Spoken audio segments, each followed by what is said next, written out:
worst tax havens. All right, so what did England do with this money? Well, what England did was invest it in America. At this time, America is industrializing.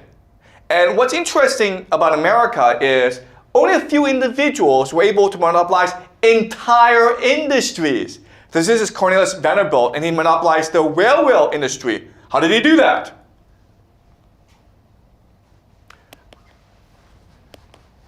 This is Andrew Carnegie, who was born poor, but then he monopolized America's steel industry. How did one person do that? That's really strange, guys. Oh, Rockefeller, he monopolized America's oil industry. In fact, over 6 weeks, he was able to buy out all his competitors. Where did he get all this money to buy out his competitors? How did he become a monopolist? How is this happening, guys?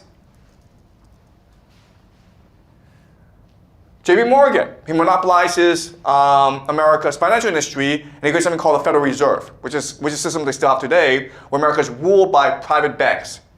Okay, how is this happening? All right, so these questions. How is it possible for these individuals to monopolize industries? Why are these monopolies national rather than regional? Okay, and why didn't government make public these critical infrastructure and resources like we do in China, right? Oil should belong to the people. Why does it belong to one person? The reason why is it is England that is using its wealth from India and China to finance these individuals and allow these individuals to build entire industries. Why is it doing that? Because the Americans at this time in their history, they hate the British, right? The Americans are like, in 1776, we fought a revolution here with the British. Why would we allow the British to come back and buy up our land and our oil and our steel and our railways, right?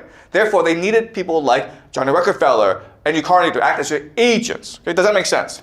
All right? So in America, you're taught that these people, Andrew Carnegie, John Rockefeller, they were just rags to riches. It's because of the American dream. It's a land of opportunity. If you work hard, you can become a billionaire. No, guys, that's not true, okay?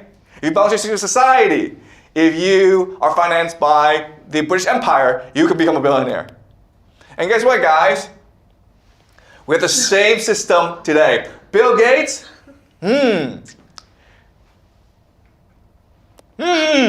Mark Zuckerberg, really strange. This 19-year-old guy drops out from Harvard and founds Facebook, okay? And now he's a billionaire. How does that happen, guys?